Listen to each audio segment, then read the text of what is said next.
When Kings movers like Devon Larratt or Michael Todd say that they are never at the end range of their motion and they are never utilizing their bone lock to prevent the pin, you know that they are lying. That's not the truth. But on the other hand, when guys like Giannis Omolin's say that once you have opened up somebody's arm completely, there is no way to beat them except for breaking their arm, that's complete BS as well. I have never seen somebody break their arm in a Kings move. I've seen some bicep tears, but no break arms at all. Hello arm wrestling fans, I'm feeling a little bit sick today, but that won't stop me from giving the most unbiased opinion on this recent Kings move subject, this recent straight arm controversy. So in the beginning of the live stream, Giannis Omolin said something like this: no question about shoulder going below the table in a winning position. It's no problem, of course. No question about that. And my immediate reaction was, why? Until the day the problem with the shoulder going below the table in a losing or neutral position was only about it being a dangerous position, I was totally fine with that. So I was thinking, okay, maybe when you go below the table in the offensive position in a top roll or maybe even in a hook, then you're not in a dangerous position, that's why it's allowed. But since recently people have changed that narrative to saying that now it should not be allowed because it's an unfair advantage gained if you drop your shoulder below the table in a neutral or a losing position, that's where the problem starts. Anyone who has even seen an arm wrestling match in his life, forget about arm wrestling themselves, they can easily tell you that when you drop your shoulder below the table in a winning position, that also gives you massive advantage. So if it is only about unfair advantage, the shoulder going below the table shouldn't be allowed in offensive position as well. And when I talk about this, like I did in my community post, it completely messes up with people's brains. Why? Because they have never thought about it like that. They don't even want to acknowledge that this is a valid question. So they keep on telling me that you don't know. Well, that's why I'm asking this question, because I don't know why it is allowed in the offensive position. At some point, the top rollers had their way with this rule. They may have been like, well, to stand up and finish the match with the press, it's too much work. Who's gonna do that? So let's just allow the shoulder going below the table, but only for us. And this question is like when the elders tell you that you must respect your elders and you ask them why, and it messes up with their brains.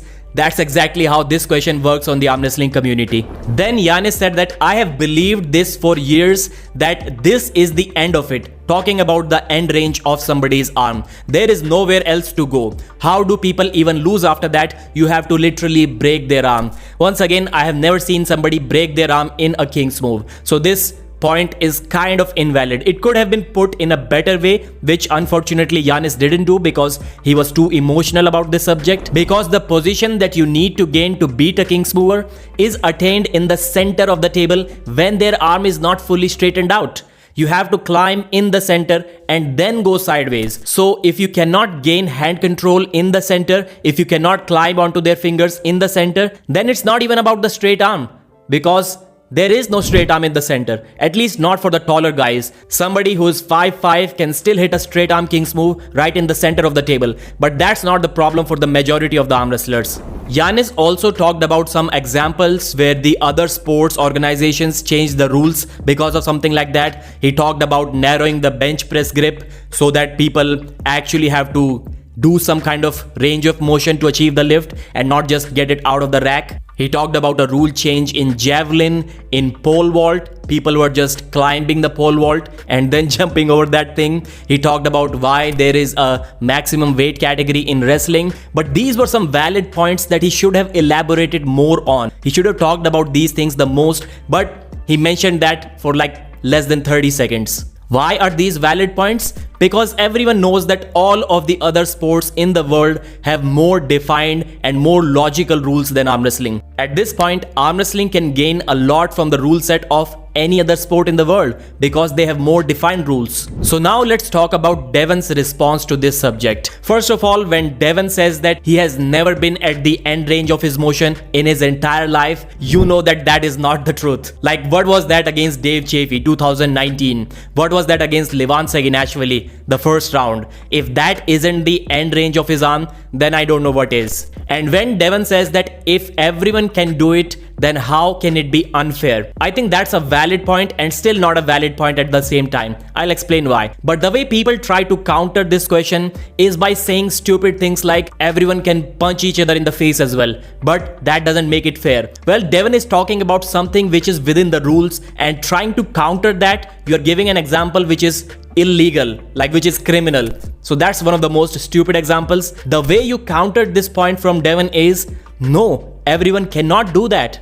Why is there a direct correlation between all of the top kings movers in the world and them not being able to straighten their arm? Like, it just cannot be a coincidence. All of the top kings movers cannot straighten their arm, and then they pretend like they're not at the end range of their arm, they're not using the bone lock. Then why only the guys with the bone lock are at the top of arm wrestling with their kings move? And why is there almost a sudden stop when the arm fully extends? Like, this is something that is beyond explanation. Obviously, Devon has been at the end range of his motion. Obviously, Michael has been at the end range of his motion. Devon was saying that if the king's move is so unbeatable, then how was I able to beat Michael in 2021? This point makes sense. It's a fair point because Devon was able to disengage Michael's king's move. But if we go back to 2018, the only reason that Michael was able to beat Devon was because of his king's move. It was because there was nowhere else to go once Michael's arm was fully stretched out. Then Devon was saying that show me a guy who cannot lose. Another invalid argument. It's like Usain Bolt saying that I can give the other top runners a 2-meter head start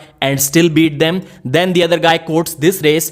Well, he beat them with a couple of meters head start, so why can't you do that? Well, he would have beaten them easier if they all started fair. And I'm saying this point is valid if there is actually something unfair about the straight arm. But honestly, I don't think there is. Why? Because it is impossible to make a rule against it. And before we discuss why, let's talk about the flop press. Many people have rightfully mentioned that what about Jerry? Once the wrist goes back at the end of its range of motion, the press becomes easier after that. So Michael Todd used to be able to not close his arm too much, so his fist towards his face, he had a limited range of motion there as well. So doesn't that help with the flop press? Doesn't Jerry's wrist not going fully backwards help with the flop press? Well, in fact, that was one of the first questions I asked Jerry because of this reason when I interviewed him. But he showed me that his wrist does go back just like a normal person. So why is this rule impossible to implement? Why Giannis is asking something that can never happen? There cannot be a rule which is specific to every single arm wrestler, which is different for every single arm wrestler. The referee is not going to be there standing, measuring everyone's arm angles